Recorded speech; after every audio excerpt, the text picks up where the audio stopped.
you were talking about the importance of the R rate. For the first time today, we've had a regional breakdown. So while nationally we're still at 1 or just below, in the southwest we've got a range of between 0.8 to 1.1, which takes us above that all-important number the Prime Minister has talked about so many times. Are we moving now towards the very real possibility of regional lockdowns? Thank you.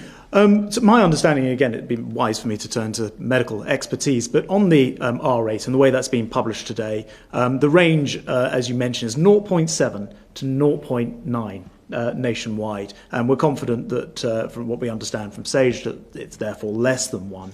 There's then a band in each area, across the country, but in each area, where there's a sort of high and a low estimate made based on a number of series of different modelling approaches taken by SAGE, and it so happens that one of them, as you rightly say, says it could be between 0.9 and 1.1, but it's an outlier of the, I think, the central estimate.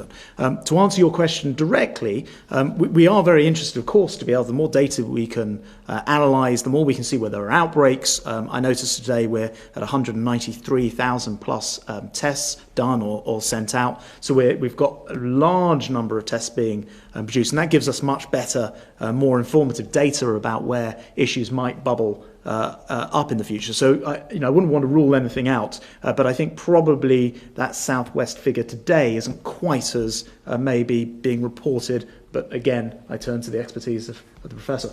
Well, yes, thank you. And it's exactly as the Secretary of State has described. So SAGE, or its modelling group, SPI-M, takes data from a number of different academic groups who do modelling around the R number, and then it takes all those individual models, which are all slightly different, they're all using slightly different assumptions and different models, and then it produces a consensus.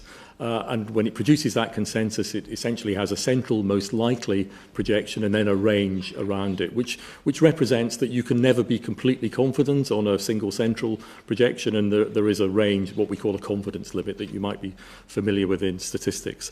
As you said, SAGE for the first time today has published those regional R values. They do have central projections and ranges, and the important thing is that in all regions, the central projection within that range is below 1.